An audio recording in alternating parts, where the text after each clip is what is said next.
Nathan. I'm working as a project manager in Osram Opto Semiconductors. I choose INO because the course is very relevant to my working field. Besides, INO have the best facilities and also flexibility for working adults like me to continue masters. INO also have the best lecturers who are very friendly and helpful. So I choose INO and I hope you will do too.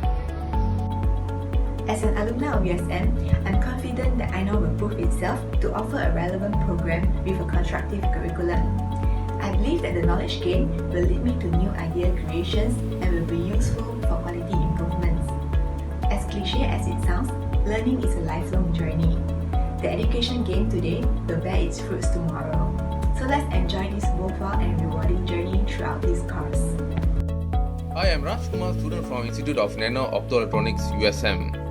This institute is located in Bukit Jambul, Pulau Pinang, and equipped with very high-tech equipments which can be used for your research and projects. From my experience of studying here, the studying environment is really very good, and the lecturers are professionals and knowledgeable, and also able to understand your situation even you are working and studying as a part-time student. So I would like to recommend those who are interested in pursuing their higher level studies in nanotech or optoelectronics to join this course, as this course is really interesting and able to succeed easily in your future. Thanks. Hello, I'm Aso. I'm from Iraq now. I'm as internationality postgraduate student at Institution Nano Optoelectronic in University Science Malaysia. I choose honor as my major because it sounds interesting to me. I knew that USM is the first university around the Malaysia which had the honor. When I got this information, I definitely say yes for honor. I am feeling excited as one of the students at honor due to so many equipment which you can use for your study or your research, as it is with all professional staff here. You will enjoy study here. Come in, look at honor, find your own personality to bring you succeed in the future. Bye. Hi, I am Tan Ga Yao, currently taking program of Masters of Science Nano Optoelectronics, which is a mixed program offered by Institutes of Nano Optoelectronics Research and Technology, University Science Malaysia, INO USM. It is believed that the knowledge and experience I gain throughout the study of this program could help me in facing the future developments of industry. The important concepts I grasp and the hands-on and practical skills I accomplish in this program and in completing my dissertation have prepared me well to be a better and more competitive person in facing future challenges. Join us now to be a part. Hello, my name is Hafiz and I have 8 years experience in semiconductors and 8 years experience in opto semiconductor. Why I choose INO? I'm taking a mixed mode program in nanoelectronics. The reason I'm taking this program is because of it enhance my understanding in my current job scope and also work related, where I found that it's a bridging between the practical and as well as theory that's provided by INO. This is enhanced again my knowledge of understanding of the device, from the material device and also the product as well as the applications. How is the feeling becoming the student in INO? Well, I can say it was a wonderful journey and thanks to the all lecturers with their open-minded where they exchange a lot of knowledge between theory and also practical. They accept in industry because for us in industry we are more towards the practical hands-on what we are seeing, and in academical wise there is a limitations of practical, but it's more towards the theory.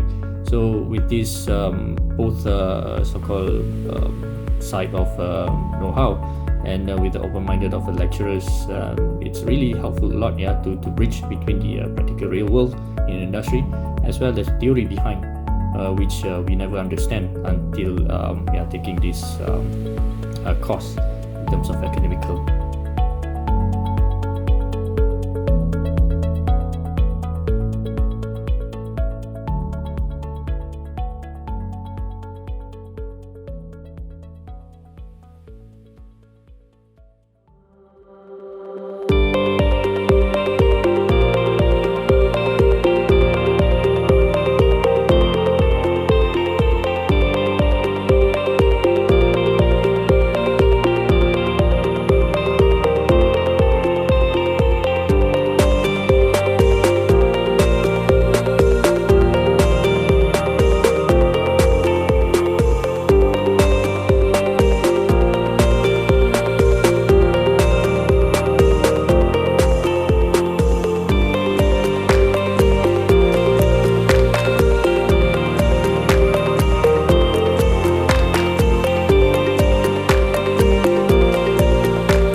Assalamualaikum warahmatullahi wabarakatuh dan salam sejahtera. Terlebih dahulu saya ingin ucapkan terima kasih kepada semua ahli jawatankuasa yang telah bertekad-lumus bagi menjayakan acara Jom Nano-Nano di Aino bagi Minggu Sains Negara 2022. Selamat datang saya ucapkan kepada semua adik-adik yang berada bersama kita pada hari ini, iaitu untuk Forum Nanoteknologi dan Masa Hadapan yang merupakan aktiviti kita yang pertama pada acara Jom Nano-Nano di Aino pada tahun ini. Saya Dr. Muhammad Syamsul Nashrik dan saya hari ini saya amat berbesar hati kerana diamanatkan sebagai moderator pada forum kita pada hari ini. Selamat datang dan terima kasih saya ucapkan kepada semua ahli-ahli panel kita yang sudi hadir untuk membincangkan topik yang sangat menarik, iaitu nanoteknologi dan masa hadapan, di mana kita bakal membincangkan dan mendapatkan pandangan dan perspektif mereka tentang penggunaan nanoteknologi dalam kehidupan seharian dan pelbagai bidang, cabaran yang dihadapi dan teknologi yang akan kita expect pada masa hadapan. Tanpa melengahkan masa lagi, saya ingin memperkenalkan ahli panel kita yang hadir pada hari ini, iaitu panel kita yang pertama, Dr. Muhammad Khairi Faiz Ahmad Khairuddin. Beliau adalah pensyarah kanan dan penyelidik di Fakulti Kejuruteraan Universiti Malaya. Panel yang kedua pula ialah Dr. Chon Latan Ibau. Profession beliau adalah jurutera kanan integrasi proses di Infineon Technologies Sdn Bhd. Dan seterusnya kita ada panel kita yang ketiga, iaitu Dr. Shaili Falina Muhammad Sukri. Beliau adalah penyelidik pasca doktoral di Collaborative Microelectronic Design Excellence Center SIDEC, Universiti Sains Malaysia USM. Terima kasih sekali lagi saya ucapkan kepada semua ahli panel kita yang sudi hadir pada hari ini. Untuk makluman adik-adik, pada hari ini saya akan bertanyakan soalan kepada ahli panel kita semua dan seterusnya saya akan bertanyakan soalan kepada anda pula. Kita menjemput anda semua untuk menyertai dua pertandingan kuis yang menarik, iaitu sudah tentunya melibatkan topik pembincangan kita pada hari ini yang akan dipaparkan pada jam 10.25 pagi dan juga 11 pagi. 5 orang pemenang akan dipilih dan akan menerima ganjaran wang tunai. Oleh itu, anda semua jangan lupakan berikan perhatian supaya anda semua tidak melepasi peluang yang menarik ini. Nanoteknologi ini adalah sangat unik. Secara umumnya, kita ambil contoh perkataan nano dari nanoteknologi ini. Saiz nano ini adalah sangat kecil.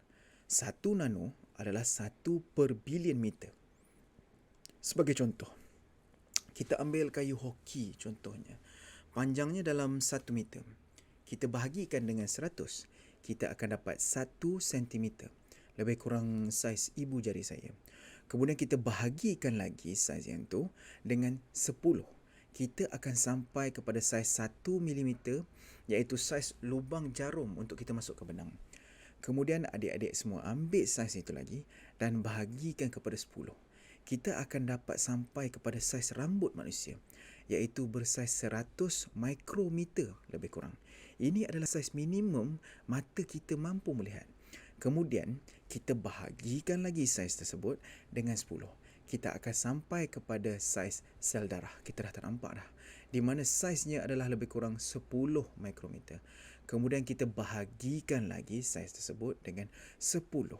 Kita akan sampai kepada saiz 1 mikrometer. Itu sama dengan diameter 1 bakteria. Kemudian diameter 1 mikrometer itu tadi kita bahagikan lagi dengan 10. Kita akan sampai kepada saiz virus, di mana saiznya adalah 100 nanometer. Okey, sekarang kita dah berada dalam skala nanometer. Kita akan hampir ke dunia nanoteknologi. Dan akhirnya, kita bahagikan virus itu kepada 100. Kita akan sampai kepada saiz separuh DNA, iaitu 1 nanometer. Betapa kecilnya saiz nano ini. Jika kita ukur ketinggian saya, iaitu 1.68 meter, ini bermaksud ketinggian saya dalam skala nano adalah 1.68 bilion nanometer. Jadi kenapakah saiz nano ini menjadi tebuan? Segala apa yang bersaiz nano, sebenarnya ia adalah lebih ringan, lebih murah, lebih pantas dan lebih bijak. Ciri-ciri fizikal dan kimia bagi bahan yang bersaiz nano adalah amat berlainan dengan saiz yang besar. Dalam terma graviti sebagai contoh, kita ambil sebiji kelapa yang bersaiznya lebih kurang dalam 20 cm dan satu lagi bahan nano yang bersaiz 1 nano. Kita lepaskan daripada tangan kita. Yang mana satu jatuh dahulu? Dan adakah benar bahan yang bersaiz nano itu jatuh ke tanah? Sebenarnya, bahan yang bersaiz nano itu tidak terkesan dengan graviti kerana ia terlalu kecil. Ia akan kekal terapung dan akhirnya akan terperangkap dengan wap air yang ada pada udara kita. Betapa hebat dan uniknya teknologi bersaiz nano ini, ataupun lebih dikenali sebagai nanoteknologi. Izinkan saya mulakan aktiviti kita pada hari ini dengan panel kita yang pertama, iaitu Dr. Muhammad Khairi Faiz. Doktor, saya jemput doktor untuk memperkenalkan diri, menceritakan serba sedikit tentang latar belakang doktor dan seterusnya pengenalan penyelidikan nanoteknologi doktor kepada kita semua. Silakan doktor. Assalamualaikum warahmatullahi wabarakatuh dan salam sejahtera. Terima kasih kepada Dr. Syamsul atas jemputan menjadi panel pada program kita hari ini. Nama saya Muhammad Khairi Faiz, boleh panggil saya Dr. Faiz. Okay, saya sekarang bertugas di Jabatan Kejuruteraan Mekanik Universiti Malaya. Sebelum ini saya bertugas di Waseda University, Tokyo, Japan, di Jabatan Kejuruteraan Mekanik. Jadi saya mendapatkan jazah kedoktoran saya di dalam bidang kejuruteraan bahan di universiti yang sama, itu Waseda University Tokyo,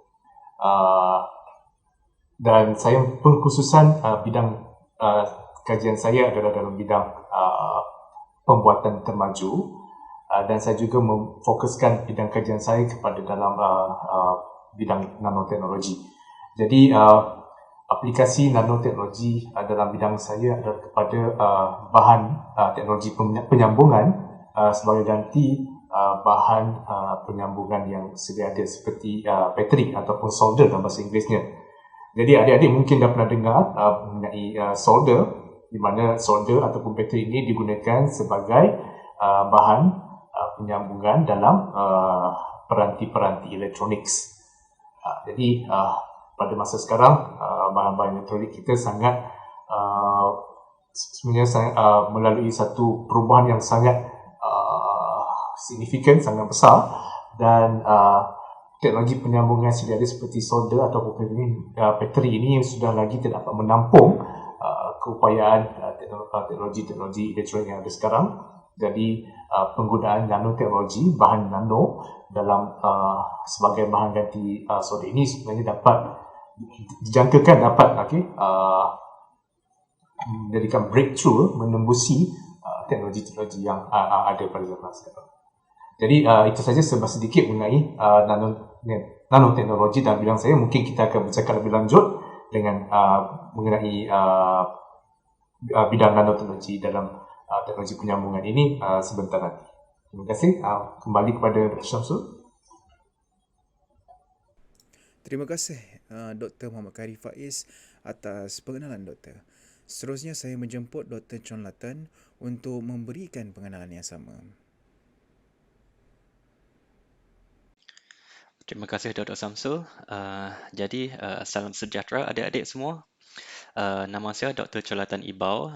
Saya berkelulusan PhD dalam bidang kejuruteraan nanoelektronik.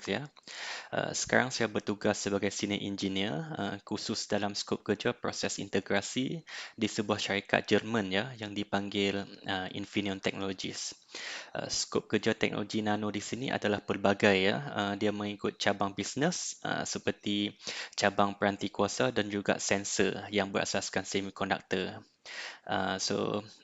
Nanti kita akan bincang dengan lebih lanjut lah. Terima kasih Dr. Samsul.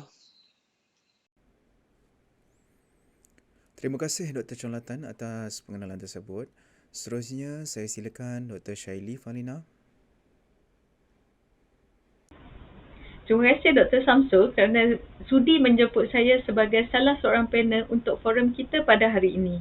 Terima kasih juga saya nak ucapkan kepada pihak Aino yang menganjurkan forum nanoteknologi dan masa hadapan ini untuk acara Jom Nano-Nano di Aino. Tak lupa juga saya nak ucapkan terima kasih pada adik-adik yang sudi meluangkan masa menyertai forum kita pada hari ini. Assalamualaikum dan salam sejahtera. Nama saya Dr. Shirley Falina binti Muhammad Syukri. Saya berkelulusan ijazah kedoktoran dalam bidang nanosains dan nanokejuruteraan daripada Waseda University, Jepun. Untuk makluman adik-adik, kepakaran saya adalah dalam bidang advanced nanomaterial, terutamanya material diamond dan material grafin.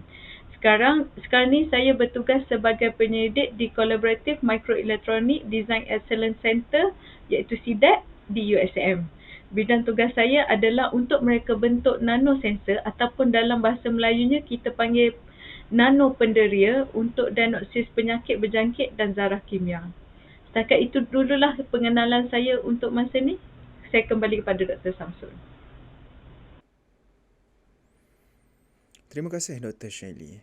Begitu kagum sekali kita dengar kesemua latar belakang dan pengenalan ahli panel kita. Dan pengenalan bidang nanoteknologi masing-masing iaitu begitu pelbagai. Bukan calang-calang ya panel kita pada hari ini.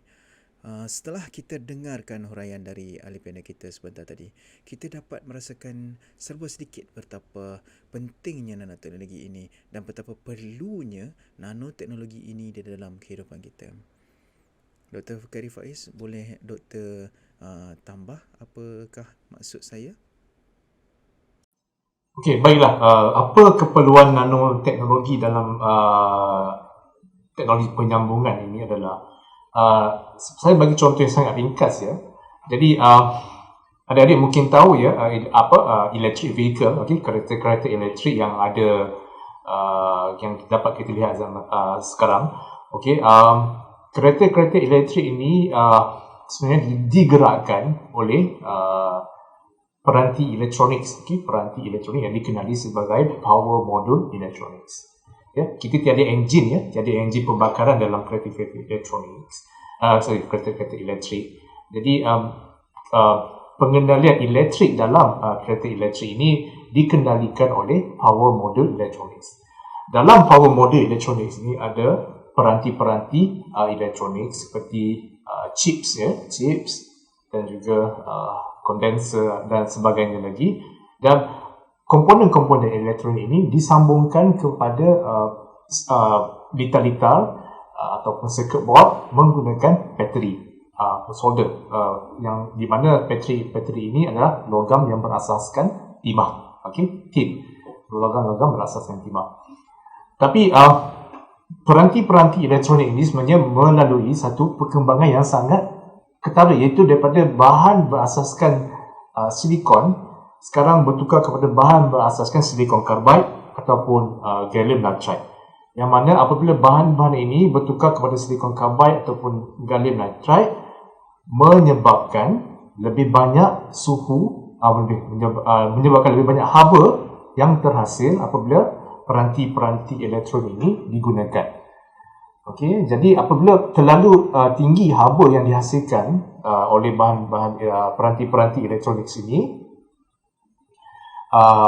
bateri ataupun solder ataupun logam yang berasaskan timah ini tidak dapat lagi menampung haba yang sangat tinggi, sehingga kan apabila haba ini melampaui suhu lebur bahan tersebut, jadi bateri ataupun bahan berasaskan timah ini akan melebur. Jadi apabila solder atau bateri ini melebur, ia tidak dapat lagi berfungsi sebagai bahan penyambungan kerana ia sudah tidak lagi menyambungkan komponen-komponen elektronik tersebut. Jadi di sini datangnya nanoteknologi, di mana bahan nano logam seperti perak, iaitu silver, ataupun bahan nano logam seperti copper digunakan dalam bidang menggunakan teknologi sintering, kita panggil sintering dalam bahasa Inggerisnya, di mana kita akan sambungkan bahan-bahan nano ini supaya menyambungkan bahan-bahan nano ini dalam suhu yang rendah, tapi apabila digunakan dapat menampung suhu yang sangat tinggi, kerana bahan-bahan nano ni apabila disambungkan menjadi bahan yang lebih besar ya, daripada sekecil-kecil nano itu apabila disambungkan menjadi lebih besar dan mempunyai suhu lebur yang sangat tinggi. Jadi sebagai contoh, saya ambil contoh ya, bahan nano seperti bahan nano perak, kita boleh cantumkan dia tanpa kita leburkan pada suhu lebih kurang 250 degree Celsius, 250 darjah Celsius. Tapi apabila kita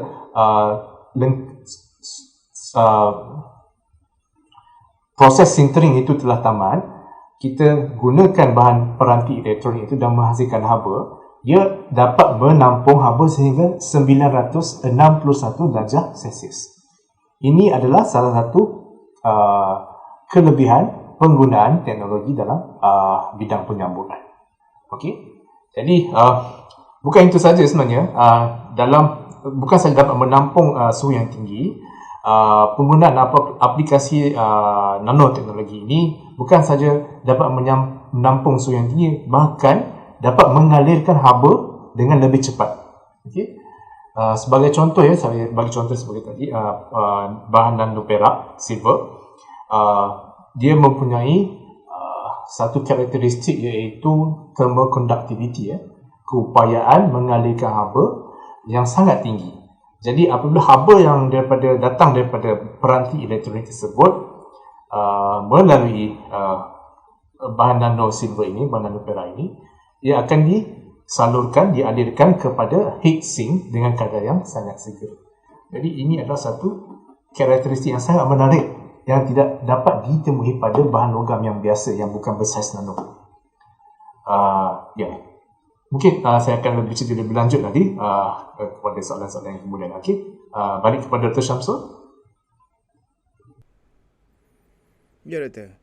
Wah, dengan hanya penggunaan nanoteknologi dalam proses tersebut yang mampu menaikkan tahap suhu operasinya dengan lebih tinggi ya, Doktor. Apa pula kata Dr. Shaili? Okey, kenapa kita perlukan nanoteknologi dalam bidang sensor ni? Seperti yang saya sebutkan dalam pengenalan saya tadi, bidang kerja saya adalah untuk mereka bentuk sensor untuk mengesan molekul kimia ataupun virus. Seperti yang kita tahu, molekul kimia dan virus ni adalah bahan yang sangat kecil. Sebab tu menjadi keperluan untuk kita mereka bentuk sensor dalam saiz yang sama supaya ada keserasian antara pengesan dan bahan yang dikesan.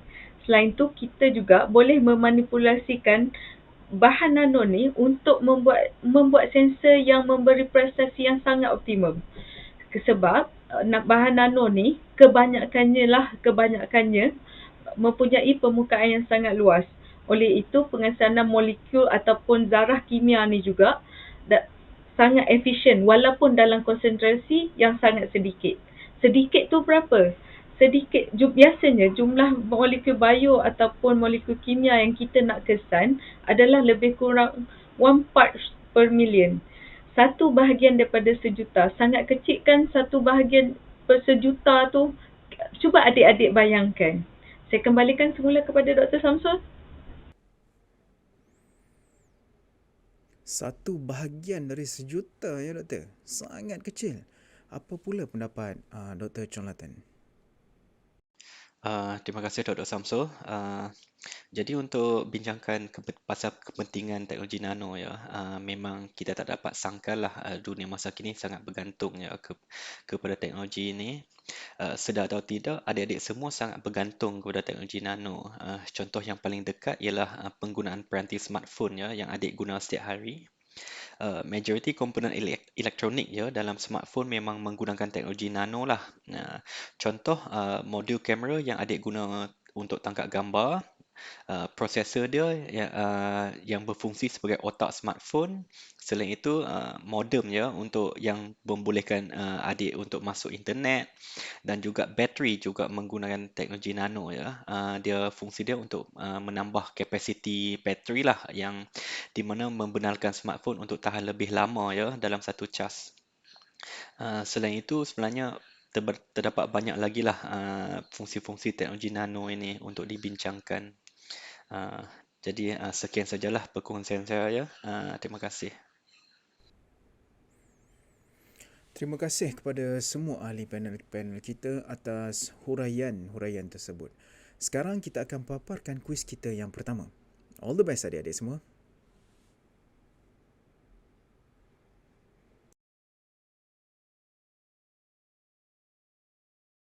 Jadi, pada hari ini kami akan memberi panduan kepada para peserta tentang cara menyertai kuis di Quizizz. Baiklah, untuk menyertai Quizizz, anda boleh menggunakan mana-mana peranti mudah alih seperti telefon bimbit, komputer, tablet dan sebagainya. Jadi, pertama sekali anda perlu mendapatkan link joinmyquizizz.com di ruangan chat dan tekan link tersebut untuk ke laman web Quizizz. Seterusnya, anda hanya perlu memasukkan kod yang tertera di ruangan chat dan tekan butang join. Ini adalah sebagai contoh kod sahaja untuk memberi panduan kepada anda semua untuk menyertai Quizizz ini. Baiklah, sekarang kami akan menunjukkan contoh bagaimana untuk menyertai kuis di Quizizz. Dan anda hanya perlu mendapatkan link tersebut di ruangan chat untuk ke laman sesawang tersebut.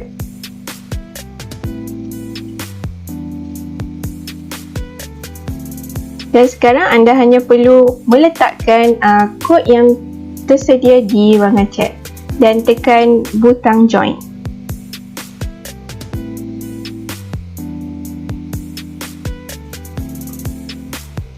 Baiklah, selepas itu anda hanya perlu memasukkan nama penduh anda pada kedua-dua sesi kuis ini dan tekan butang start untuk memulakan kuis.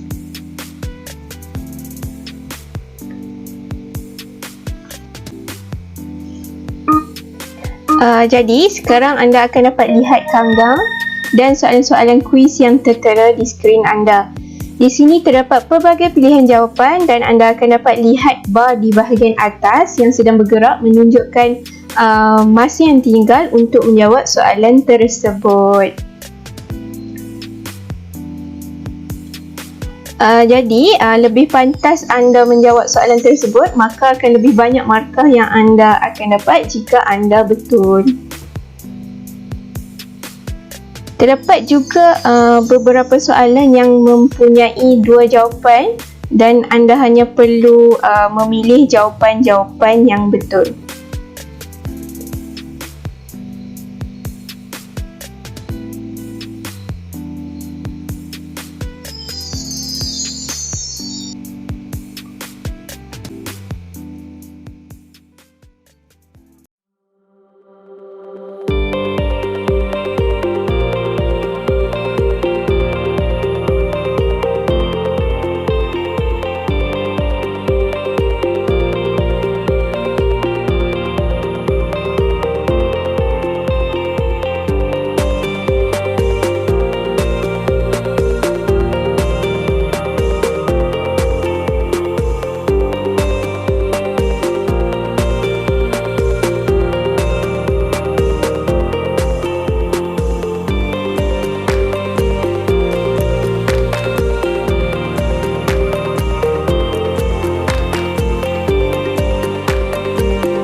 Kita telah dengarkan pengenalan dan keperluan nanoteknologi sebentar tadi.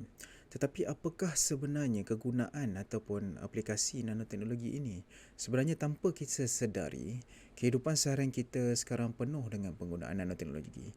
Seperti yang Dr. Jonathan huraikan sebentar tadi, semestinya komputer, telefon bimbit dan kesemua alat-alat elektronik dan sebagainya, ini adalah sumbangan daripada nanoteknologi.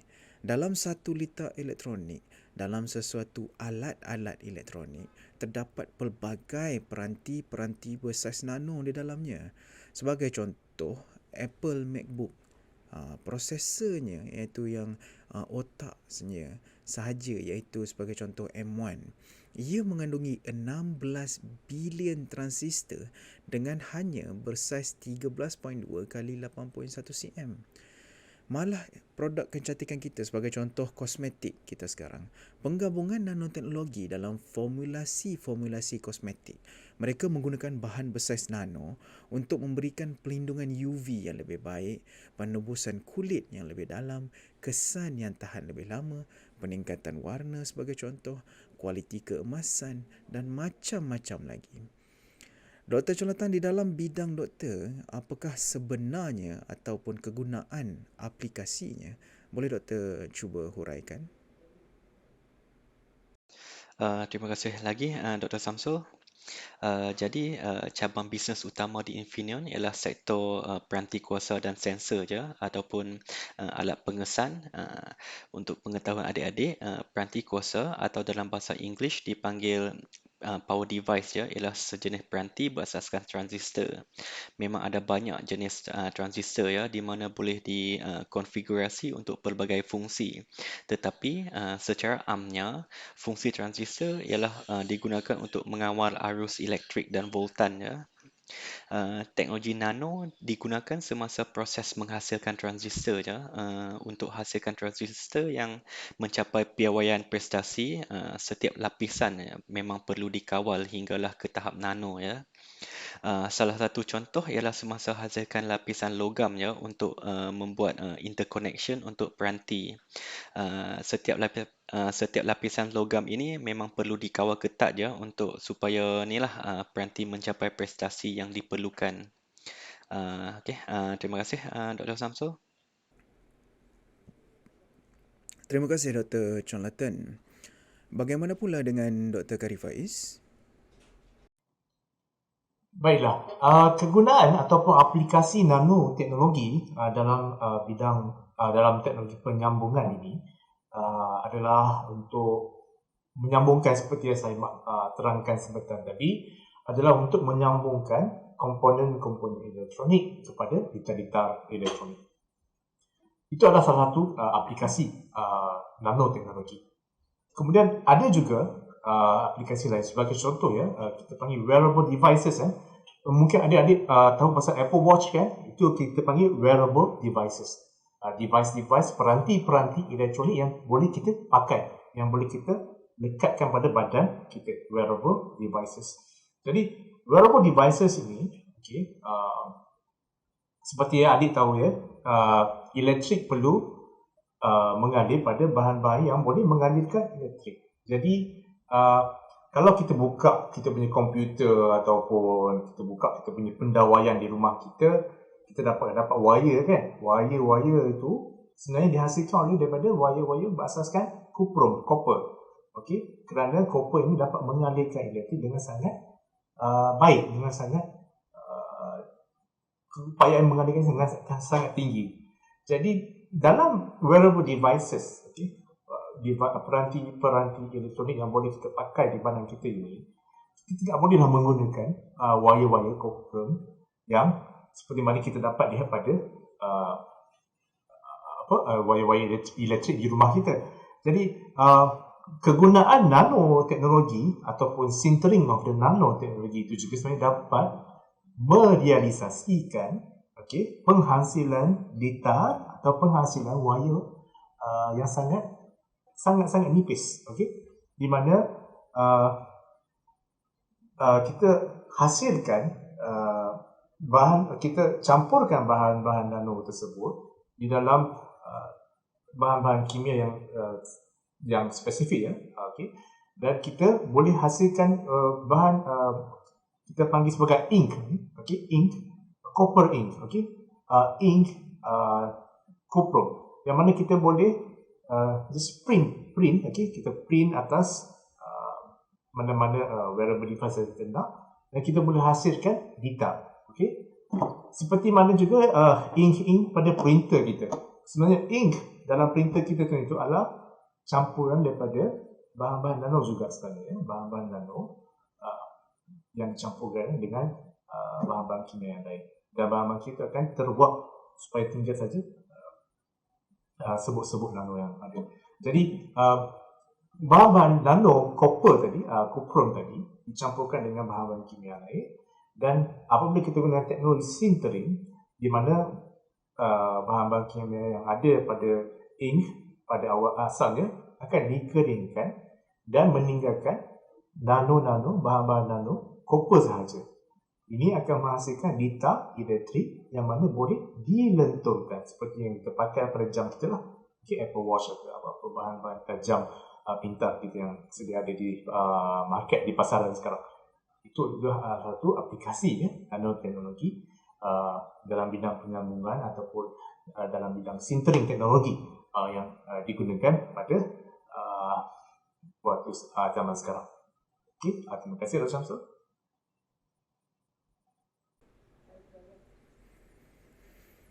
Ya, terima kasih kembali Dr. Karif Faiz. Seterusnya Dr. Shaili. Dalam bidang saya, kita menggunakan bahan nano seperti graphene oxide, CNT. CNT ni iaitu carbon nanotube, hexagonal boron nitride dan sebagainya lah. Bahan-bahan ni biasanya kita boleh beli terus daripada pembekal bahan kimia ataupun kita buat sendiri dalam makmal. Bahan-bahan nano ni sebenarnya diletakkan di atas permukaan sensor sebagai medium pengesan ataupun lebih dikenali sebagai transducer. Salah satu contoh aplikasi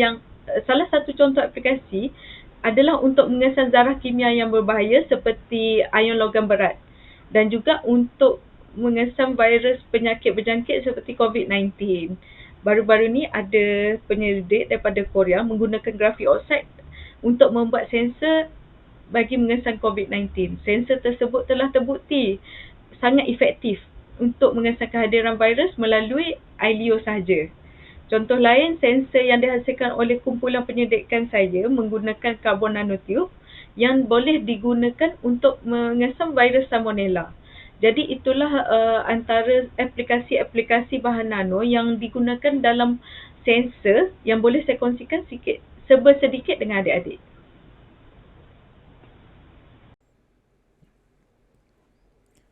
Hebat sungguh kegunaan atau aplikasi nanoteknologi ni ya. Dan ia adalah sangat pelbagai. Kita telah dengarkan kegunaan dan aplikasi nanoteknologi ini daripada pelbagai aspek dan bidang yang berlainan daripada semua ahli panel kita. Mesti anda semua ingin tahu bagaimana sebenarnya penghasilan ataupun teknik-teknik bagi bahan atau produk nanoteknologi ini. Dr. Shaili, boleh kongsikan bagaimanakah penghasilan ini dari perspektif bidang doktor?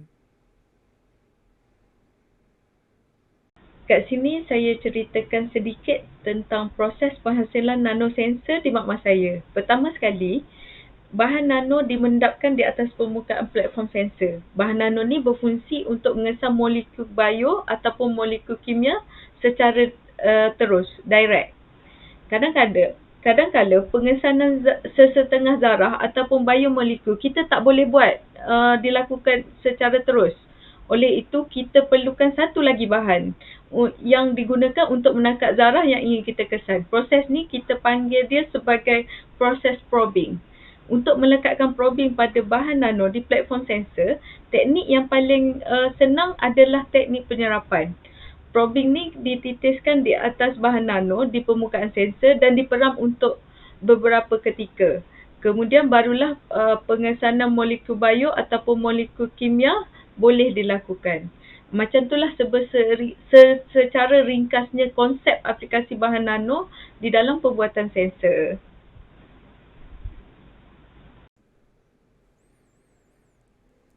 Bagaimanakah pula dari bidang Dr. Jonathan ya? Untuk pengetahuan adik-adik, proses untuk hasilkan produk berasaskan nanoteknologi ini sangatlah kompleks ya dan memakan masa yang sangat panjang. Proses ini dibuat secara berperingkat ya atas usaha beribu engineer dan juga designer. Secara umumnya, proses ini dibahagikan kepada 5 peringkat je. Peringkat pertama adalah mereka bentuk peranti oleh designer. Peringkat kedua pula adalah fabrikasi produk, iaitu proses untuk menghasilkan peranti tersebut. Ketiga adalah proses assembly je, iaitu proses untuk memasang peranti tersebut. Keempat pula ialah proses untuk test ya ataupun debug, di mana peranti tersebut akan dites untuk menentukan fungsinya. Dan yang kelima adalah marketing ya, di mana produk tersebut akan dipasarkan. Terima kasih Dr. Samsul. Teknik apakah yang Dr. Khairi Faiz gunakan pula ya?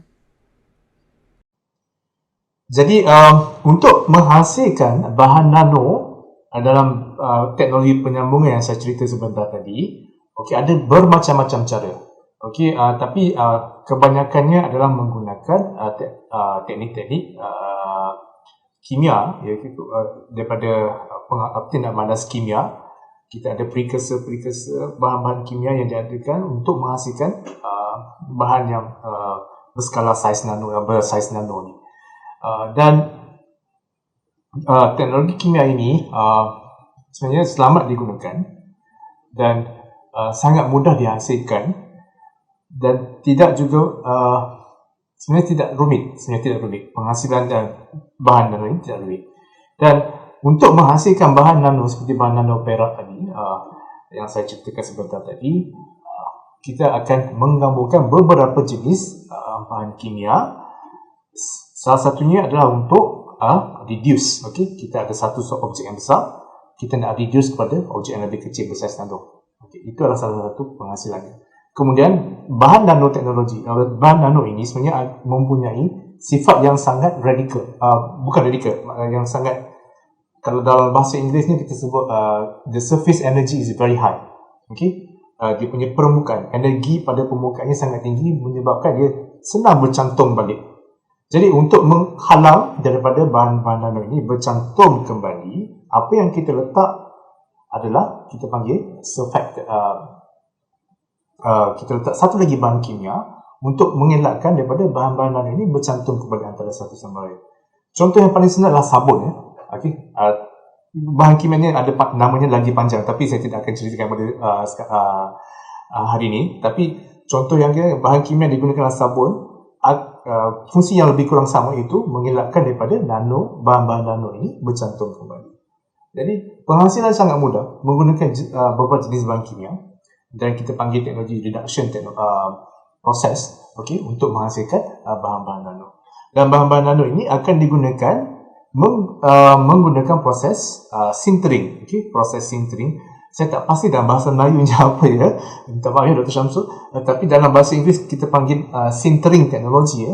Sintering teknologi sangat mudah sebenarnya, di mana kalau menggunakan bahan berasaskan logam timah tadi sebentar tadi, iaitu soda, kita perlu meleburkan timah tu dulu tersebut untuk menyambungkan dua komponen. Sebagai contoh, kita ada di sini kita ada peranti elektronik, di sini kita ada bita, di tengah-tengah ini kita ada logam berasaskan timah, solder tadi ya. Jadi kita perlu leburkan, kita perlu menaikkan suhu melebihi suhu lebur timah tersebut supaya timah tersebut lebur, dan kita sejukkan supaya dapat menyambungkan dua komponen ini. Itu adalah teknologi soldering. Tapi di teknologi sintering, berbeza dengan teknologi soldering ini adalah kita tidak perlu menaikkan suhu melebihi suhu lebur bahan penyambungan itu.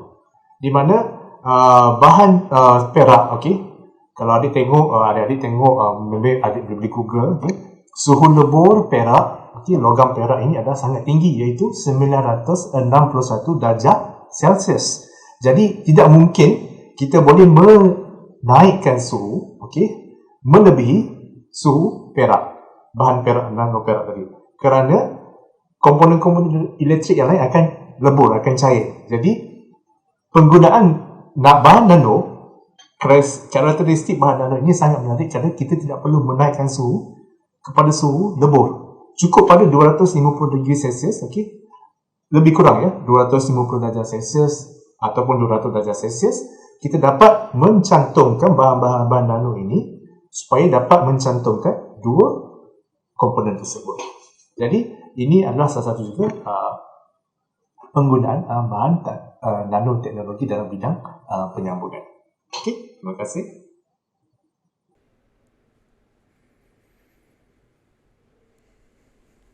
Terima kasih kepada semua ahli panel kita atas huraian-huraian tersebut.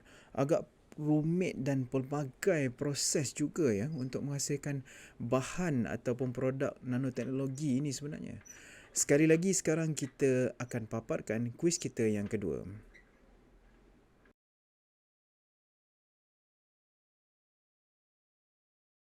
Jadi, pada hari ini kami akan memberi panduan kepada para peserta tentang cara menyertai kuis di Quizizz. Baiklah, untuk menyertai Quizizz, anda boleh menggunakan mana-mana peranti mudah alih seperti telefon bimbit, komputer, tablet dan sebagainya. Jadi, pertama sekali anda perlu mendapatkan link join myquizizz.com di ruangan chat dan tekan link tersebut untuk ke laman web Quizizz. Seterusnya, anda hanya perlu memasukkan kod yang tertera di ruangan chat dan tekan butang join. Ini adalah sebagai contoh kod sahaja untuk memberi panduan kepada anda semua untuk menyertai Quizizz ini. Baiklah, sekarang kami akan menunjukkan contoh bagaimana untuk menyertai kuis di Quizizz. Dan anda hanya perlu mendapatkan link tersebut di ruangan chat untuk ke laman sesawang tersebut.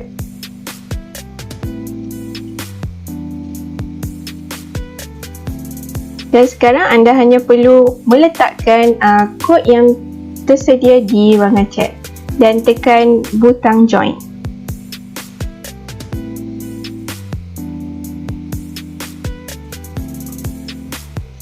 Baiklah, selepas itu anda hanya perlu memasukkan nama penduh anda pada kedua-dua sesi kuis ini dan tekan butang start untuk memulakan kuis.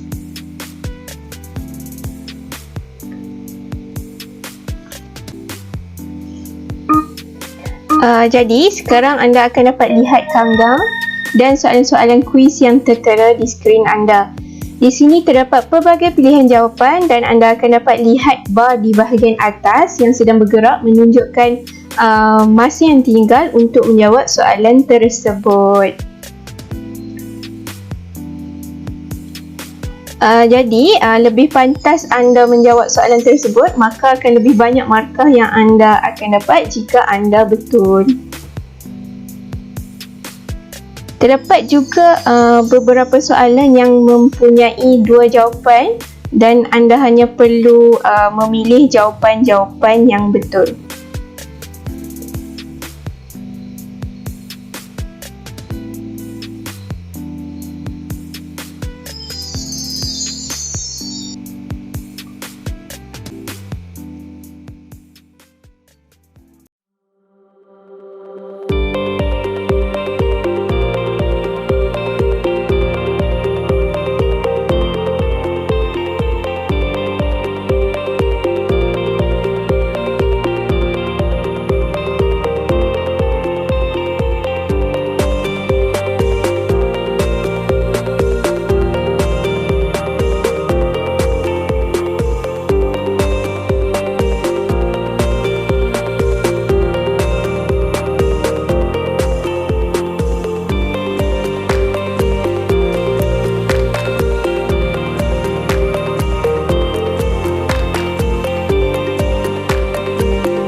sebanyak kita telah tahu apa itu nanoteknologi, keperluannya, aplikasinya dan penghasilannya.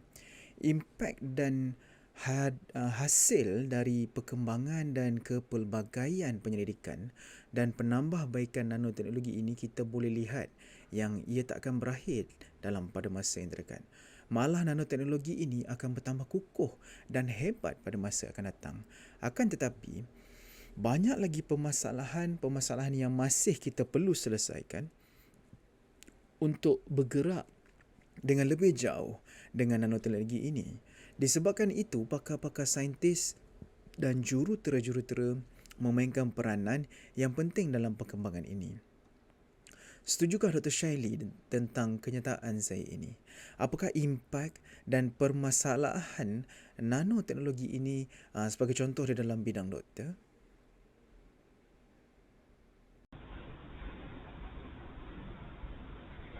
Saya sangat setuju dengan kenyataan Dr. Samsul tadi. Impak bahan nano terhadap perkembangan nanosensor adalah sangat mengagumkan setakat ni. Pada masa sekarang, dah banyak nanosensor yang berjaya dihasilkan untuk mengesan pelbagai penyakit dan zarah kimia. Bukan setakat itu saja, bacaan nanosensor yang dihasilkan pada masa ni adalah lebih pantas. Maksudnya kita tak perlu tunggu lama untuk mendapatkan keputusan ujian sesuatu penyakit. Nanosensor yang dihasilkan juga lebih kompak dan ada kemudahan. Maksudnya semakin kecil.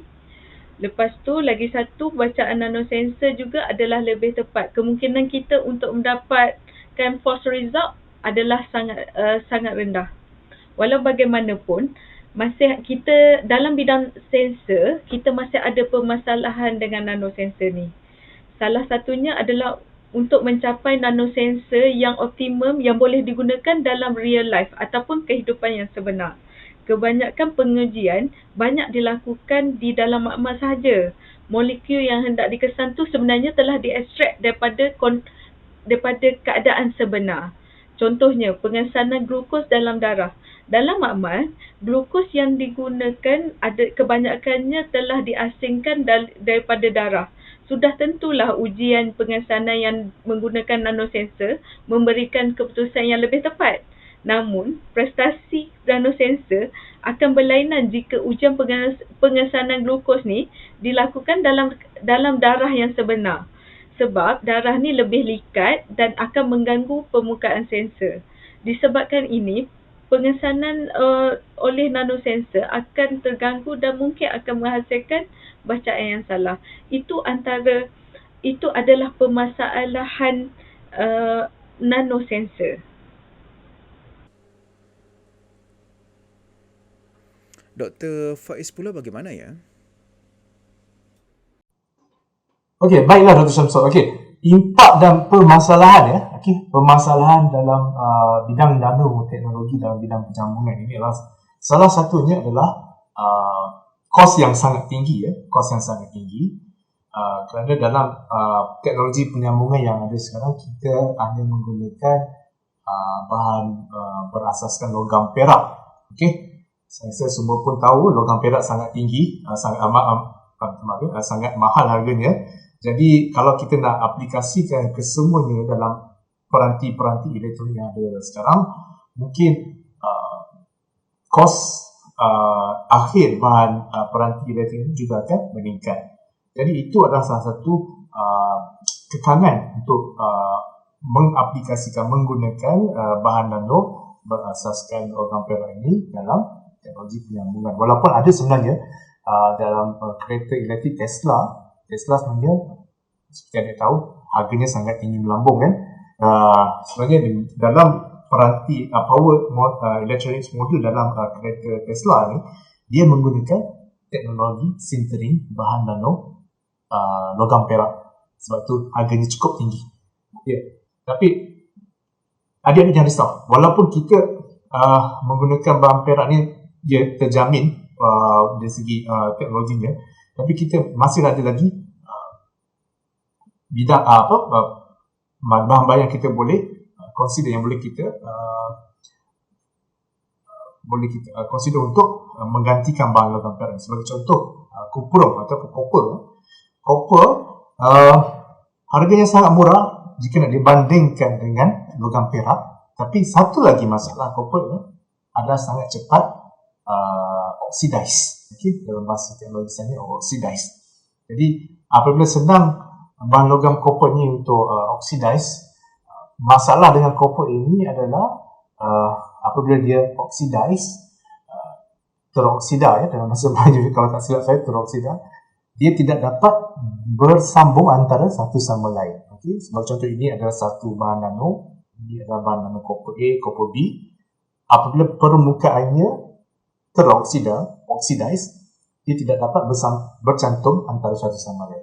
Ini adalah masalah apabila kita menggunakan bahan berasaskan copper. Jadi masih banyak lagi kajian yang sudah dijalankan untuk mengatasi masalah ini. Sebagai contoh adalah menggunakan teknologi reduction, ataupun penggunaan surfactant yang lagi sesuai untuk mengelakkan pengoksidaan, proses pengoksidaan berlaku pada permukaan copper tersebut.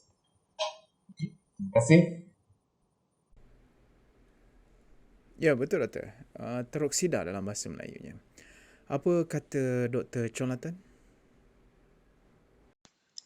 Jadi untuk membincangkan kesan-kesan ataupun impak dari segi perkembangan nanoteknologi, kita boleh bahagikan kesan ini kepada dua jenis, iaitu kesan positif dan juga kesan negatif. Dari segi kesan positif, memang kita tak dapat nafilah perkembangan nanoteknologi ini sangat-sangat membantu kehidupan manusia untuk memudahkan kerja-kerja kita, untuk memudahkan kerja kita untuk mencari maklumat dan menyiapkan tugas. Contoh yang paling dekat ialah apabila adik-adik semua menggunakan laptop ataupun smartphone untuk melayari internet, untuk mencari maklumat, untuk membuat kerja sekolah, menggunakan WhatsApp, Facebook, Instagram untuk kontak kawan. Semua itu menggunakan teknologi nano ini. Tetapi perkembangan teknologi nano ini juga ada kesan negatifnya Salah satu contohnya adalah peningkatan pencemaran alam lah.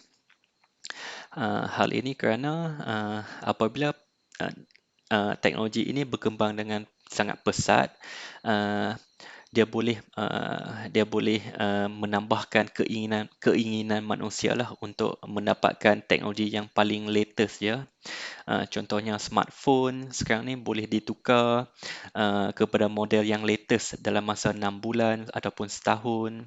Hal ini menyebabkan orang akan buang telefon lama dan akhirnya akan mencemarkan sungai, mencemarkan alam. Contoh yang kedua adalah perkembangan ataupun kemajuan teknologi nano yang cepat ini boleh menghasilkan chip-chip pintar Jadi chip-chip pintar ini akan digunakan untuk akan digunakan di dalam robot-robot di dalam kilang Hal ini boleh mengakibatkan robot ini digunakan untuk menggantikan tenaga kerja manusia. Jadi lama-lama manusia akan kehilangan kerja dan mengakibatkan masalah pengangguran. Jadi saya rasa itu sajalah perbincangan saya untuk topik ini. Sekian, terima kasih Dr. Samsul. Wah, bahaya tu jika manusia akan kehilangan kerja Doktor. Begitu rumit sekali permasalahannya. Alatan-alatan uji kaji bagi bahan nanoteknologi akan bertambah canggih dan akan muncul lebih banyak lagi teknik-teknik dan penggunaan nanoteknologi dalam kehidupan seharian kita sebenarnya.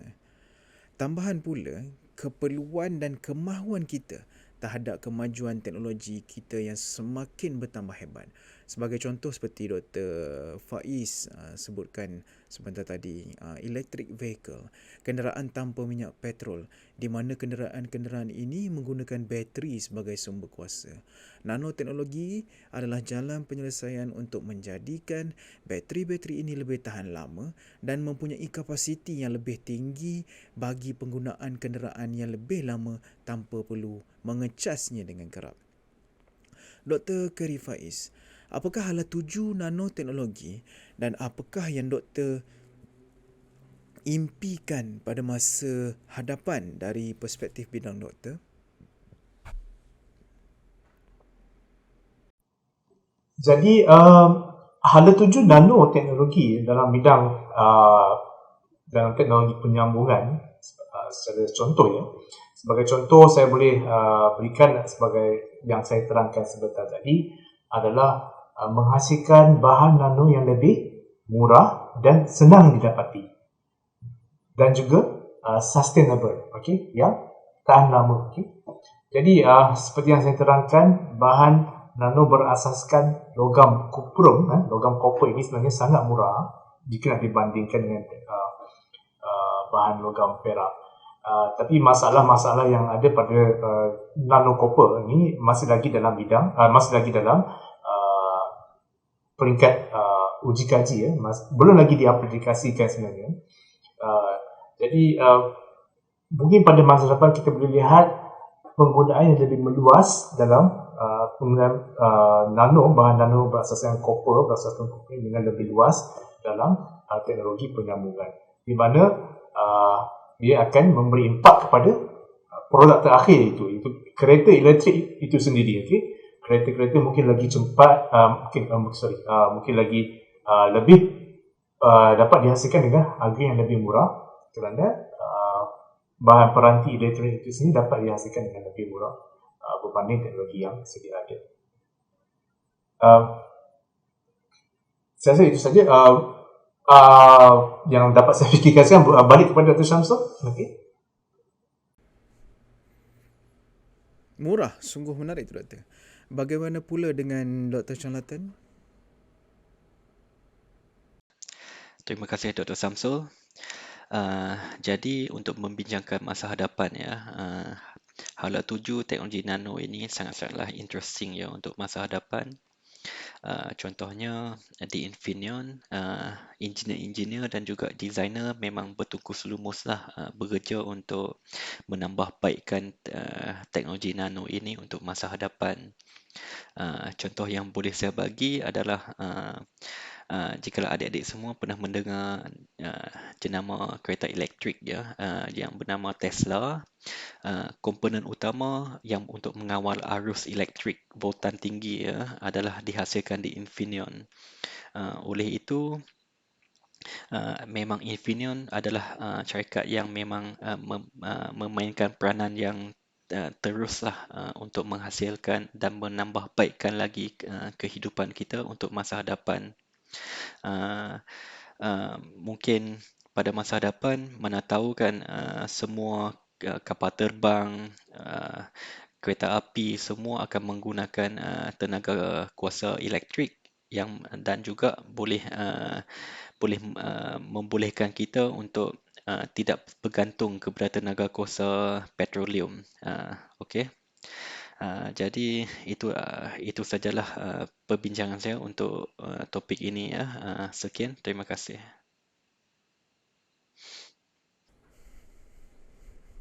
Wow, bayangkan jika ia benar-benar terjadi. Tak mustahil kesemua kenderaan, termasuk kapal terbang, menggunakan bateri ya. Dr. Shirley, boleh kongsikan dari perspektif doktor pula? Okey, dari perspektif saya sebagai penyelidik nanosensor, sekarang ni saya lihat dah banyak nanosensor yang diintegrasi dengan sistem sokongan yang lagi canggih seperti bendalin mikro ataupun adik-adik mungkin pernah dengar istilah microfluidic. Ini adalah perkembangan yang sangat bagus dalam bidang sensor kerana ini membolehkan seluruh sistem sensor difabrikasi atas satu platform sahaja. Selain memastikan sensor yang kita buat tu mempunyai kepekaan yang tinggi dan bacaan yang tepat, kita juga nak buat sensor atas satu platform saja supaya lebih kompak dan mudah dibawa alih. Ini adalah hala tuju bidang sensor sekarang. Lagi satu, saya lihat penyelidik berlumba-lumba untuk menghasilkan sensor yang lebih murah dan mampu milik oleh semua, terutamanya yang tinggal di negara yang sedang membangun.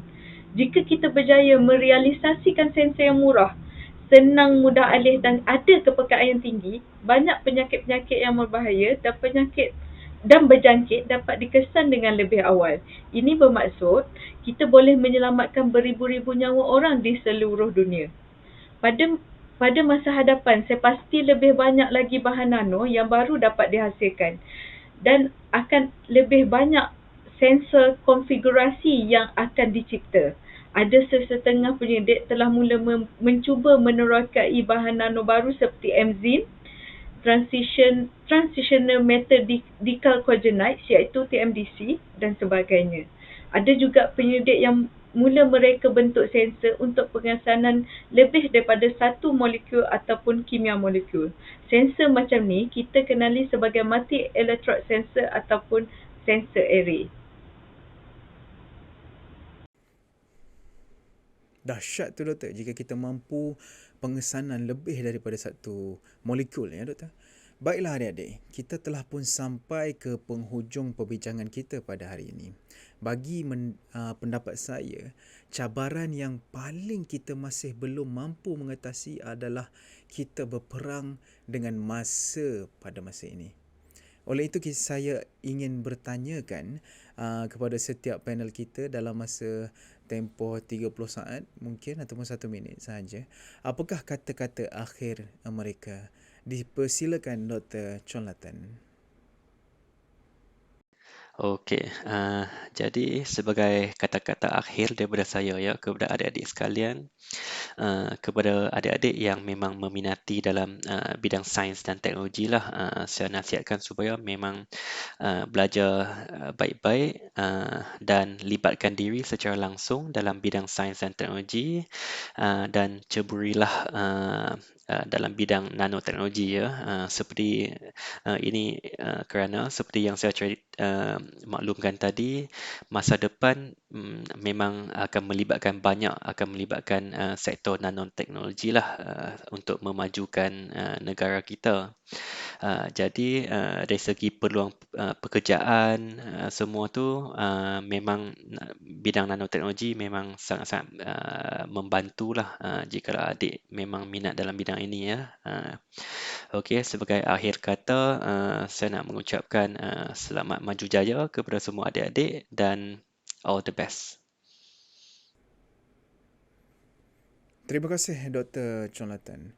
Seterusnya silakan Dr. Shaili. Pesanan saya untuk adik-adik yang berminat untuk menerokai bidang teknologi ni, pertama sekali kena ada minat dan perasaan ingin tahu, seperti yang diberitahu oleh Dr. Khairi Faiz tadi. Kedua, adik-adik hendaklah memantapkan kemahiran sains yang asas, iaitu membina hipotesis dan membuat pemerhatian. Buat yang simple-simple je dulu. Cuba terapkan kemahiran-kemahiran ni dalam kehidupan seharian. Ketiga, kena ada daya saing yang sihat. Be competitive. Present your best idea. Jangan malu untuk bertanya dan diskusi tentang sains. Inilah beberapa cara yang boleh saya berikan sebagai permulaan untuk adik-adik menceburi bidang nanoteknologi. Akhir kata, besarlah harapan saya untuk melihat adik-adik menceburi bidang nanoteknologi, terutamanya nanosensor, supaya lebih ramai penyelidik nanosensor di Malaysia pada masa akan datang. Saya harap penerangan saya tadi memberi impak sedikit sebanyak untuk inspirasi adik-adik menceburi bidang nanoteknologi. Terima kasih Dr. Shaili. Dan akhir sekali, silakan Dr. Khairi Faiz. Okey, baiklah. Nasihat saya kepada future scientist, pelapis-pelapis masa depan negara kita yang menonton forum kita pada hari ini, nasihat saya perbanyakkan why instead of how. Okey. Penemuan baru dalam bidang sains bukan saja berkisarkan dengan kata tanya bagaimana, seperti bagaimana kita boleh menyelesaikan masalah ini, tetapi kebanyakannya bermula mengapa sesuatu proses atau kejadian itu boleh berlaku. Okey. So dalam penerokaan bidang sains ini kita perlu perbanyakkan why dengan kata tanya bagaimana, kenapa ini, kita akan menimbulkan sifat curiosity, keinginan ingin tahu, perasaan ingin tahu. Jadi perasaan ingin tahu ini akan memberi kita motivasi lebih untuk menerokai bidang menyelesaikan permasalahan-permasalahan yang sedia ada. Jadi saya sudah terangkan beberapa contoh dari bidang saya mengenai nanoteknologi. Sebagai contoh logam silver, logam perak dan juga logam kuprum, logam copper. Dan saya berharap lagi mungkin pada masa depan mungkin adik-adik mana tahu ya dapat menghasilkan bahan-bahan nanoteknologi lain daripada dua bahan ini untuk menghasilkan teknologi penyambungan yang lebih berdaya saing, yang mana boleh menghasilkan, boleh merealisasikan teknologi penyambungan pada suhu yang lebih rendah, tapi bukan saja dapat menyambungkan pada suhu yang rendah, tapi dapat digunakan pada suhu yang sangat tinggi. Okey, supaya kita dapat merealisasikan teknologi penyambungan yang dapat digunakan pada mana-mana saja peranti-peranti elektronik yang akan dihasilkan pada masa depan. Jadi, akhir kata saya nak ucapkan selamat maju jaya kepada adik-adik semua. Ingat ya, bidang sains ini mungkin nampak payah, tapi sebenarnya kalau adik-adik melalui proses, sebenarnya kita dapat merasakan satu kepuasan apabila kita dapat menerokai satu bidang perkara yang baru. Jadi seize the moment, seize the moment. Perbanyakan perkataan why instead of how pun memang sangat penting, tapi why juga sangat penting untuk kita menerokai bidang-bidang perkara-perkara baru dalam bidang sains ini. Okey, terima kasih Dr. Syamsul.